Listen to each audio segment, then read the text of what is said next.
पुढील उदाहरण पाहूयात. उदाहरण आहे 3 अल्फाबेट्स आहेत. त्याच्यापैकी पहिला अल्फाबेट आहे W, दुसरा आहे Q आणि तिसरा आहे K. W, Q, K.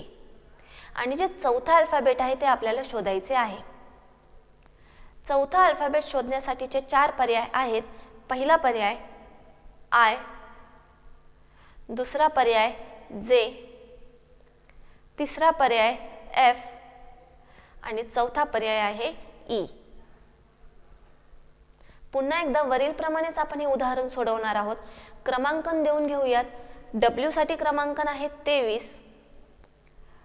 Q साठी क्रमांकन आहे 17 आणि K साठी क्रमांकन आहे 11. पुन्हा एकदा तुमच्या असं लक्षात आलं असेल की पहिलं जे अल्फाबेट आहे त्याचा क्रमांकन आहे 23 आणि दुसरा जे अल्फाबेट आहे त्याचा क्रमांकन आहे 17. या दोघांमधला फरक आहे 6चा. ह्याचाच अर्थ जर 23 मधून आपण 6 मायनस केले तर आपल्याला मिळत आहे 17. 17च्या पुढचं क्रमांकन आहे 11. पुन्हा एकदा आपल्या असं लक्षात येईल की 17 आणि 11 मध्ये डिफरन्स आहे 6चा. याचाच अर्थ 17 मधून जर 6 वजा केले तर आपल्याला मिळत आहेत 11. म्हणजे दिलेले जे अल्फाबेट्स आहेत या प्रत्येकामध्ये 6चा डिफरन्स आहे. म्हणजे जे पुढचा अल्फाबेट आहे याच्यामध्ये सुद्धा कितीचा डिफरन्स असणार आहे? पहिल्या अल्फाबेट आणि दुसऱ्या अल्फाबेटमध्ये 6चा. म्हणजे जे येणारं अल्फाबेट आहे त्याच्यामध्ये आपण ते मिळवण्यासाठी आपण जे पहिलं जे अल्फाबेट आहे त्याचा जे क्रमांकन आहे त्याच्यामधून 6 वजा करणार आहोत. शेवटचा अल्फाबेट आहे K आणि त्याच्या बरोबरचा क्रमांकन आहे 11. 11 मधून जर 6 वजा केले तर आपल्याला क्रमांकन मिळत आहे 5. ह्याचाच अर्थ 5 या क्रमांकासमोरील अक्षर म्हणजेच कॅपिटल लेटर E हे असणार आहे आपलं अचूक उत्तर. ह्याचाच अर्थ पर्याय क्रमांक 4 हे या प्रश्नाचं उत्तर आहे. पुढील उदाहरण पाहूयात. आता जे पुढील उदाहरण आपण पाहत आहोत त्या उदाहरणामध्ये आपल्याला दोन अक्षर गटांची मालिका दिलेली आहे. म्हणजे एका गटामध्ये 2 लेटर्स दिलेली आहेत. त्यामुळे आपण जे अक्षर गट शोधणार आहोत किंवा जे पुढील आपण जे उत्तर शोधणार आहोत ते सुद्धा नक्कीच 2 अक्षर गटांची मालिका असणार आहे किंवा 2 अक्षरांची मालिका असणार आहे. पाहूयात पुढील एक्झाम्पल. एक्झाम्पल आहे JC, LE, NG, PI आणि पुढे आहे क्वेश्चन मार्क. ह्याचाच अर्थ 4 गट दिलेले आहेत. प्रत्येक गटामध्ये 2 अक्षर आहेत आणि आपल्याला असे 4 गट दिलेले आहेत आणि 5वा गट आपल्याला शोधावयाचा आहे. हा 5वा गट शोधण्यासाठी आपल्या समोर 4 पर्याय आहेत. त्याच्यामधील पहिला पर्याय आहे RK, दुसरा पर्याय आहे KR, तिसरा पर्याय आहे QH आणि चौथा पर्याय आहे OI.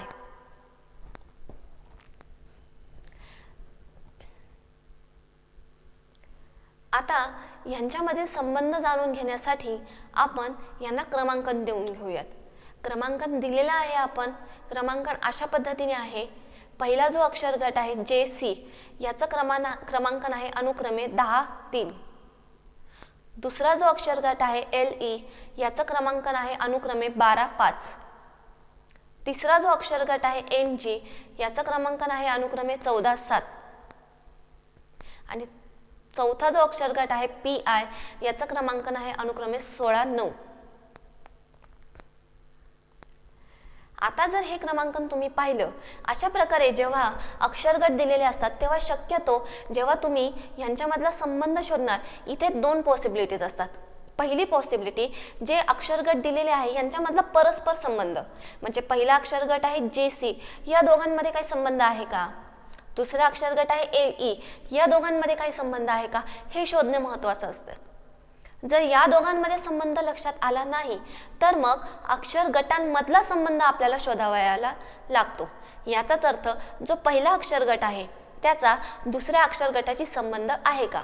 जो दुसरा अक्षर गट आहे त्याचा तिसऱ्या अक्षर गटाशी तोच संबंध आहे का, जो तिसरा अक्षर गट आहे त्याचाही चौथ्या अक्षर गटाशी तोच संबंध आहे का, अशा पद्धतीने आपण जे गाळलेलं अक्षर गट आहे ते आपण सहजरित्या शोधू शकतो. आता आपण पहिल्यांदा त्यांच्यामध्ये आपापसात काही संबंध आहे की नाही हे पडताळून पाहूयात. पहिलं अक्षर गट आहे JC, त्यांचं क्रमांकन आहे 10 3.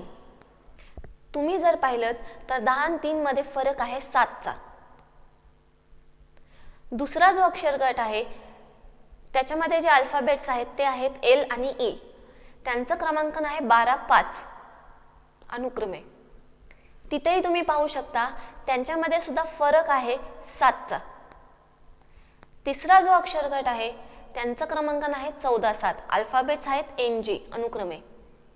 तिथे सुद्धा डिफरन्स आहे 7चा. याचाच अर्थ प्रत्येक अक्षर गट जो आहे यांच्यामध्ये आपापसात संबंध आहे आणि तो संबंध म्हणजे पहिलं जे अक्षर गट आहे त्याच्या क्रमांकनामधून जर 7 वजा केले तर आपल्याला त्याच अक्षर गटाचं दुसरं अल्फाबेट मिळत आहे. याचाच अर्थ दिलेले जे पर्याय आहेत या पर्यायांना जर आपण क्रमांकन दिलं आणि तो पर्याय आपण निवडणार आहोत की ज्यांच्यामध्ये 7चा फरक आहे. पहिला पर्याय आहे त्यासाठी RK. RK साठी जर आपण पाहिलं तर R साठी क्रमांकन आहे 18 आणि K साठी क्रमांकन आहे 11. या दोघांमध्ये निश्चितच 7चा फरक आहे. याचाच अर्थ जे आपले अक्षरगट दिलेले आहेत यांची जी कंडिशन आहे ती इथे व्हॅलिड होत आहे. पण तरी सुद्धा आपण पुढे जे अक्षरगट दिलेले आहेत त्यांच्यासाठी सुद्धा आपण हे बरोबर आहे की नाही हे एकदा पडताळून पाहणार आहोत. म्हणजे असं करू नका की पहिला जो अक्षरगट दिलेला आहे त्याच्यासाठी आपल्याला दिलेली कंडिशन होल्ड झालेली आहे किंवा ती ट्रू झालेली आहे म्हणून लगेच ते आपलं उत्तर असं करू नका.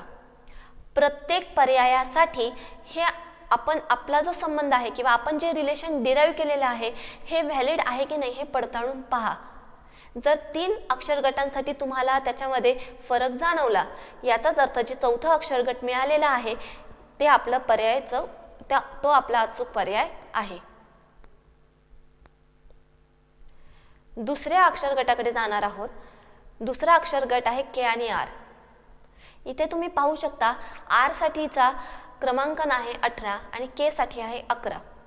हा पर्याय निश्चितच नाहीये कारण आपल्याला जे अक्षरगट मिळालेले आहे याच्यामध्ये जो पहिला अल्फाबेट आहे हे दुसऱ्या अल्फाबेटपेक्षा मोठा आहे. याचाच अर्थ पहिल्या अक्षर गटाला किंवा पहिल्या अक्षराला जे क्रमांकन आहे ते दुसऱ्या अक्षराला असलेल्या क्रमांकनापेक्षा मोठे आहे. आणि आता जो आपण पर्याय पाहत आहोत दुसरा पर्याय KR याच्यामध्ये जे दुसरा अल्फाबेट आहे R याचं क्रमांकन पहिला अल्फाबेट जे आहे K याच्यापेक्षा जास्त आहे. त्यामुळे निश्चितच हा पर्याय बाद होत आहे. तिसऱ्या पर्यायाकडे जाऊयात आपण QH. H साठी क्रमांकन आहे 8 आणि Q साठी क्रमांकन आहे 17. यांच्यामधला जर फरक तुम्ही काढला तर हा फरक आहे 9चा. याचाच अर्थ हा पर्याय सुद्धा बाद होत आहे. आणि शेवटचं जे उत्तर आहे किंवा शेवटचा जो पर्याय आहे OI याच्यामध्ये I साठी क्रमांकन आहे 9 आणि O साठी क्रमांकन आहे 15. यांच्यामध्ये जर तुम्ही पाहिलं तर फरक आहे 6चा. अशा पद्धतीने आपले उरलेले दुसरा तिसरा चौथा हे तीनही पर्याय बाद झालेले आहेत. याचाच अर्थ जो पहिला पर्याय आपल्याला मिळाला होता हेच आपलं करेक्ट आन्सर आहे. म्हणून या एक्झाम्पलचं करेक्ट पर्याय आहे पहिला पर्याय, अचूक पर्याय क्रमांक 1. पुढील उदाहरण सुद्धा अक्षर गटांची मालिका आहे. प्रत्येक गटामध्ये 2 अल्फाबेट्स आहेत. उदाहरण आहे पहिला अक्षर गट AZ, दुसरा अक्षर गट BY, तिसरा अक्षर गट CX आणि चौथा अक्षर गट DW. पर्याय आहेत पहिला पर्याय VE, दुसरा पर्याय EV, तिसरा पर्याय FU आणि चौथा पर्याय GT. जसं पहिलं उदाहरण आपण सोडवलेलं आहे त्याच पद्धतीने हे सुद्धा उदाहरण सोडवणार आहोत. दिलेलं जे एक्झाम्पल आहे क्रमांकन देऊन घेऊयात आपण त्याला. पहिला जो अक्षर गट आहे AZ याचं क्रमांकन आहे अनुक्रमे 1 आणि 26. दुसरा जो अक्षर गट आहे BY यांचं क्रमांकन आहे अनुक्रमे 2 आणि 25. तिसरा जो अक्षर गट आहे CX यांचं क्रमांकन आहे 3 आणि 24 अनुक्रमे.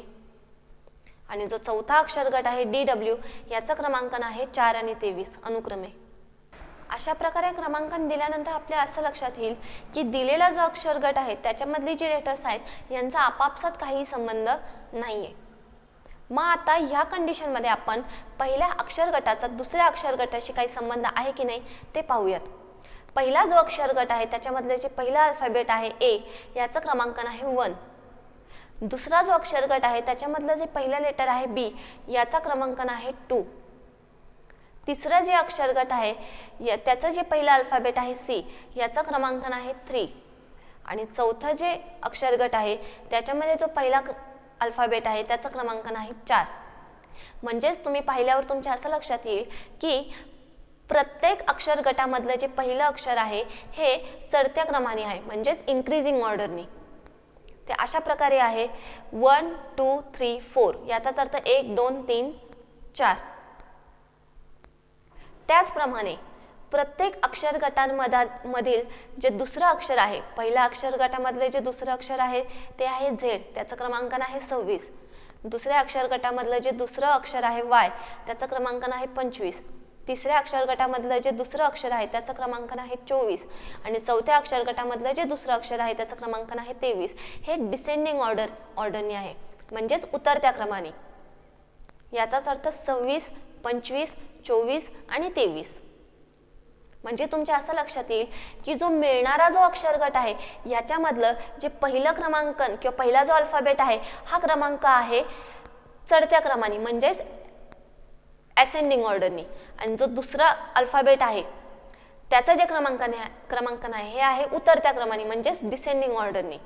ह्याचाच अर्थ जो शेवटचा अक्षर गट आहे याच्यामधले जे पहिले अक्षर आहे याचं क्रमांकन आहे 4. ह्याचाच अर्थ जे पुढील अक्षर गट येणार आहे ह्याच्या पहिल्या अक्षरामधला पहिलं जे अक्षर आहे त्याचं क्रमांकन असणार आहे नक्कीच 5. आणि त्याच्या आधीचा जो अक्षर गट आहे म्हणजेच DW चौथा अक्षर गट याच्यामधले जे दुसरं अक्षर आहे याचं क्रमांकन आहे 23. ह्याचाच अर्थ जो पुढील अक्षर गट आहे याच्यामधलं जे दुसरं अक्षर आहे याचा क्रमांकन असणार आहे 22 डिसेंडिंग ऑर्डर. याचाच अर्थ जे पुढील अक्षर गट आहे याचं क्रमांकन असणार आहे अनुक्रमे 5 आणि 22. याचाच अर्थ 5 ह्या नंबर समोरील जे अक्षर आहे याचं ते अक्षर आहे E आणि 22 या नंबर समोरील जे अक्षर आहे V हे आहे या एक्झाम्पलचं अचूक उत्तर.